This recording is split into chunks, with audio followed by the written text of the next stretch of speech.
ಹಾಜರಿರ್ತಕ್ಕಂಥ ನಮ್ಮ ಮಾಜಿ ಸಚಿವರಾದ ಶ್ರೀ ಮಂಜಣ್ಣವರೇ, ಶಾಸಕರಾದ ಶ್ರೀ ನಮ್ಮ ಬಾಲಣ್ಣವರು, ಜಿಲ್ಲಾಧ್ಯಕ್ಷರೇ, ಪಕ್ಷದ ಮಾನ್ಯ ಎಲ್ಲ ಮುಖಂಡರೇ, ಕಾರ್ಯಕರ್ತ ಬಂಧುಗಳೇ, ಈ ದಿನ ನಾವೆಲ್ಲೆಲ್ಲ ಸೇರಿರ್ತಕ್ಕಂಥ ಕಾರಣ ತಮಗೆಲ್ಲ ಗೊತ್ತಿದೆ. ನಾವು ಈ ಆಡಿಯೋ ವಿಡಿಯೋ ಎಲ್ಲ ಬಂದ ನಂತರ ಸರ್ಕಾರ ಎಸ್ಐಟಿಯನ್ನ ರಚಿಸಿತು. ಎಸ್ಐಟಿನವರು ನಿಷ್ಪಕ್ಷಪಾತವಾಗಿ ತನಿಖೆ ಮಾಡ್ತಾರೆ ಅಂತ ನಾವು ಅಂದುಕೊಂಡಿದ್ವಿ. ಆದರೆ ರಾಜಕೀಯ ಪ್ರೇರಿತವಾಗಿ, ರಾಜಕೀಯ ಪಿತೂರಿಯಿಂದ ಸರ್ಕಾರವೇ ಭಾಗವಾಗಿ ನಮ್ಮೆಲ್ಲರ ನಾಯಕರಾಗಿರ್ತಕ್ಕಂಥ ಎಚ್ ಡಿ ರೇವಣ್ಣವ್ರನ್ನ ಬಂಧಿಸುವ ಮಟ್ಟಕ್ಕೆ ಇವರು ಕೀಳು ಮಟ್ಟಕ್ಕೆ ಹೋದ್ರು ಅಂತ ಅಂದ್ರೆ ತಾವು ದಯಮಾಡಿ ಅರ್ಥ ಮಾಡ್ಕೊಳ್ಳಿ ಇವತ್ತು ಯಾವ ರೀತಿಯಲ್ಲಿ ಸರ್ಕಾರ ಹೋಗ್ತಾ ಇದೆ ಅಂತ ಹೇಳಿ. ನಿನ್ನೆ ತಾನೇ ತಾವು ಟಿವಿನಲ್ಲಿ ನೋಡಿದಿರಿ, ದೇವರಾಜೇಗೌಡರು ಕೊಟ್ಟಂತ ಹೇಳಿಕೆ, ಅದಕ್ಕಿಂತ ಸಾಕ್ಷಿ ಬೇಕಾಗಿಲ್ಲ.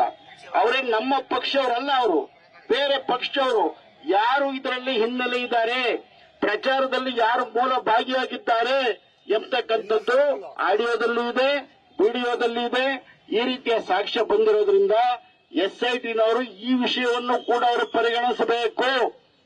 ಅಂದ ಜೊತೆಗೆ ಇವತ್ತು ಏನು ವಿಚಾರಣೆ ನಡೀತಾ ಇದೆ, ನಮ್ಗೆಲ್ಲೋ ಒಂದು ಕಡೆ ಸಂಶಯ ಕಾಣ್ತಾ ಇದೆ, ರಾಜಕೀಯ ಕಾಣ್ತಾ ಇದೆ.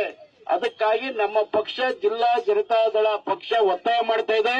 ನಾವೆಲ್ಲ ಒತ್ತಾಯ ಮಾಡ್ತಾ ಇದ್ದೀವಿ, ಈ ವಿಷಯವನ್ನ ಒಬ್ಬರು ಹಾಲಿ ನ್ಯಾಯಾಧೀಶರಿಗೆ ಕೊಟ್ಟು ತನಿಖೆಯನ್ನ ನಿಷ್ಪಕ್ಷಪಾತವಾಗಿ ಮಾಡಬೇಕು, ಅಥವಾ ಈ ಒಂದು ವಿಷಯವನ್ನ ಇವತ್ತು ಸಿಬಿಐಗೆ ವಹಿಸಬೇಕು.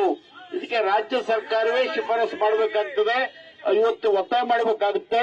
ಇವ್ರು ಮಾಡಬೇಕು ಅಂತ ನಾವು ಒತ್ತಾಯ ಮಾಡಿ ಇದರಲ್ಲಿ ಇವತ್ತು ವಿಚಾರಣೆ ಇದೆ. ಮೊನ್ನೆ ನಮ್ಮ ರೇವಣ್ಣವ್ರನ್ನ ಬಿಡುಗಡೆ ಮಾಡೋದಕ್ಕೆ ಎಲ್ಲಾ ರೀತಿಯ ಪ್ರಯತ್ನ ನಡೀತಾ ಇದೆ. ಇವತ್ತು ನ್ಯಾಯಾಲಯ ಕೂಡ ಕೊಡುತ್ತೆ ಅಂತಕ್ಕಂಥ ವಿಶ್ವಾಸ ಇದೆ. ಇವತ್ತು ಸರ್ಕಾರ ಯಾವುದೇ ತಕರಾರು ಎಸ್ಐಟಿ ಅವರು ಮಾಡದೆ ಮೊನ್ನೆ ರೇವಣ್ಣವ್ರನ್ನ ಬಿಡುಗಡೆ ಮಾಡಲೇಬೇಕು. ಈ ವಿಚಾರದಲ್ಲಿ ನಿಷ್ಪಕ್ಷವಾದ ತನಿಖೆ ಆಗಬೇಕು. ತಪ್ಪಿತಸ್ಥರು, ಸಂತ್ರಸ್ತರ ಬಗ್ಗೆ ನಮ್ಗೆ ಏನು ತಕರಾರಿಲ್ಲ, ನಾವು ಅವ್ರ ಬಗ್ಗೆ ನಾವು ಕ್ರಮ ವಹಿಸಬೇಕು ಅಂತ ಒತ್ತಾಯ ಮಾಡಿ ನನ್ನ ಮಾತನ್ನು ಮುಗಿಸ್ತೇನೆ. ನಮಸ್ಕಾರ. ನ್ಯೂಸ್ ಫಸ್ಟ್, ನಿರ್ಭೀತಿಯಿಂದ ನಿಮ್ಮ ಪರವಾಗಿ.